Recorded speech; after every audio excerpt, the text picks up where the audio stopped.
nangyari sa mata mo? Mata mo?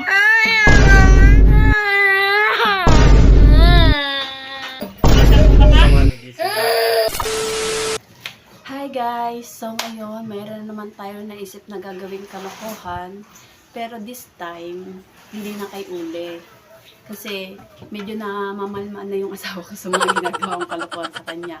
So this time, hindi muna tayo gaganti sa kanya. Kasi sa anak ko, meron akong gagawing kalokohan kay Tutoy. So para din naman to sa kanya kasi napapansin ko medyo na bibili na naman siya sa mag-cellphone. Ayoko nabababad siya sa cellphone.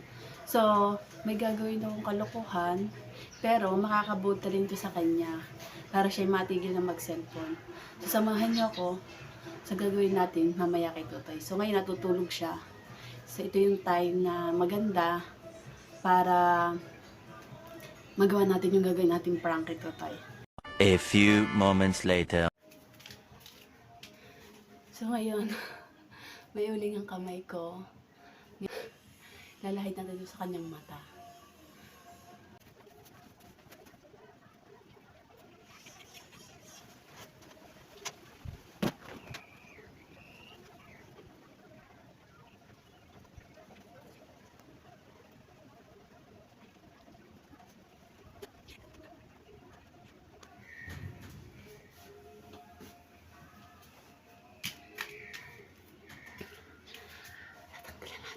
Ipapakita ko sa inyo kung anong itsura ni Tutoy.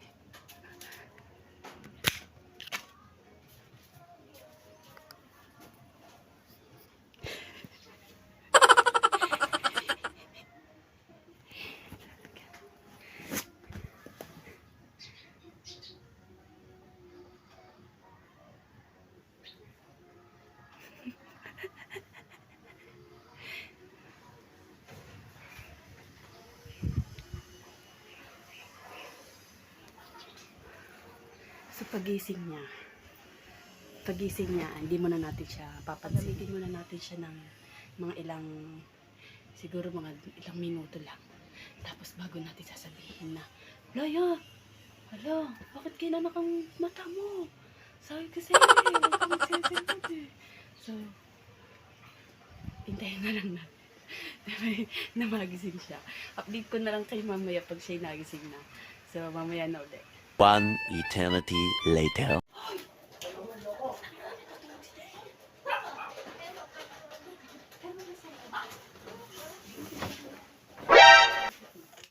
So ngayon, nagising ng anak. Nagising ng cellphone. Pinahiram ko muna ang cellphone kay Luisa sa kapatid na hindi tayo mahalatang nilagay lang natin. So, bigyan na natin ang cellphone.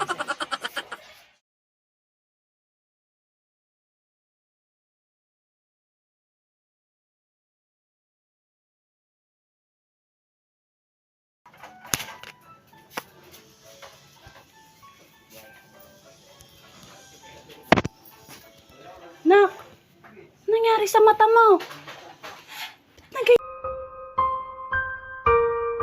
Yan. Saka sa cellphone mo yan.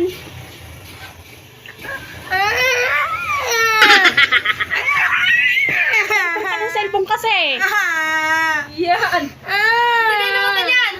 Boy, ewan ko. Yan, kaka-cellphone mo yan! Cellphone ka ng cellphone mo. Tingnan ka, ate mo ha, papakita ko sa'yo. Tara. Tingnan mo. Hilig na hilig mo mag-cellphone kasi. Yan, makialam mo yung cellphone na yan, naka-eyebags mo! Yata mo, may itim ng mata mo. Cellphone ka kasi ng cellphone. Sabi ko sa'yo, huwag ka na mag-cellphone eh.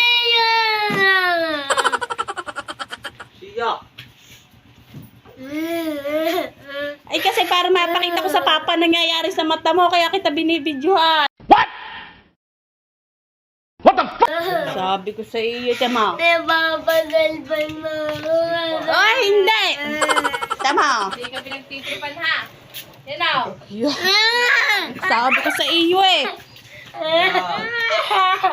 Parang safe. Sabi ko sa iyo. Yan, ipidya. Ang takaw-takaw mo kasi ng cellphone. Magse-cellphone ka pa? Magse-cellphone ka pa? Yan, cellphone ka pa kasi ng cellphone. Ano, magse-cellphone ka pa? Ano, mata mo, nangingitim. Oh, nangingitim. Nangingitim na yun.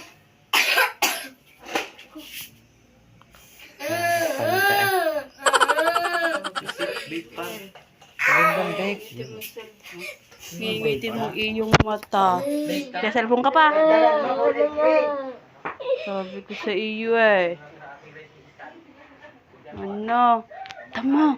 Papakita ko sa papa rin, kaya kita binibidyan sa Yats. Tingnan mo si Tutoy, oh. Nangingitim ang mata. Oh. Nangingitim. Nadine. Oh, kailangan nating maano. Nangingitim ang mata. Pati nga, papakita natin sa papa. Naka. Nangingitim. Magse-cellphone ka pa. Oh, sabi sa iyo eh. Di ka sabi ko sa iyo, bawal lang mag-cellphone. Pag nag-cellphone, ay, tingnan mo.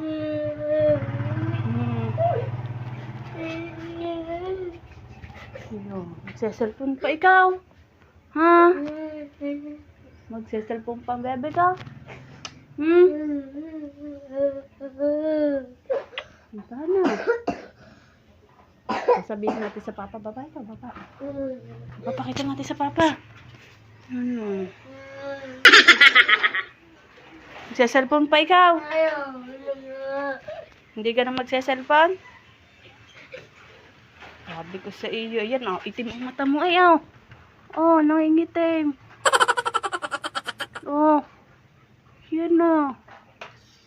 Sabi ko sa iyo, para kang naupakan eh. Ibibidyo ko nga para makita ng papa. Oh. Sa cellphone ka pa eh.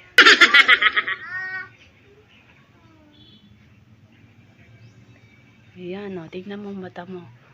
Oh, ayan. Ayan. Magse-cellphone ka pa. Ayan. Ano? Huwag na mag-cellphone. Malayo na Ha? Malayo na. Alin? Cellphone ko. Hindi ka nahihiram sa papa ng cellphone.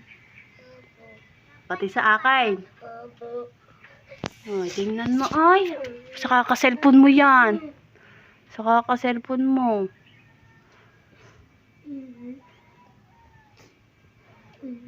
Oh. Hindi ka na magse-cellphone ha. Pag hindi kayo nag-cellphone, maggagayan ulit ang mata mo. So ngayon, success. Success ang ating barangay 2. Napaiyak natin siya ng sobra. So, kailangan natin bumawi kasi natakot talaga siya. Kasi natakot siya ng sobra.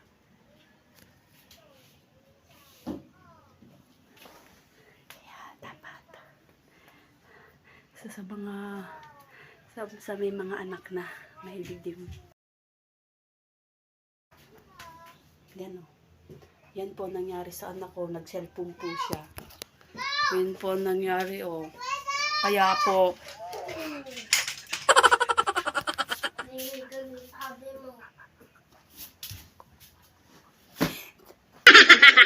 Anak? Ano siya? Sinabi ka? Kala ko'y bawi. Makabawi. Bawi mo, sabi mo. Hindi ha, sabi ko, papakita ko to sa papa. Sabi ko, papakita ko to sa papa. Diba kasi nangyari sa mata ni Tutoy. Nakakaawa. Para mawala. Kailangan daw turukan. Ay, kaya ikaw, huwag ka nang gagamit ng cellphone. Hindi na ako. Hindi ka nang gagamit ng cellphone? Ako. Ay, oo nga. Hindi, gaya ang mangyayari sa mata mo. Sasabihin ko sa papa. Papa, hindi na po gagamit daw si PJ ng cellphone. Sa may mga anak. Sa may mga anak na mahilig mag-cellphone, gayan po ang gawin nyo. Okay, ito na lang po ang ating video. Please follow, like, and share my videos. Thank you.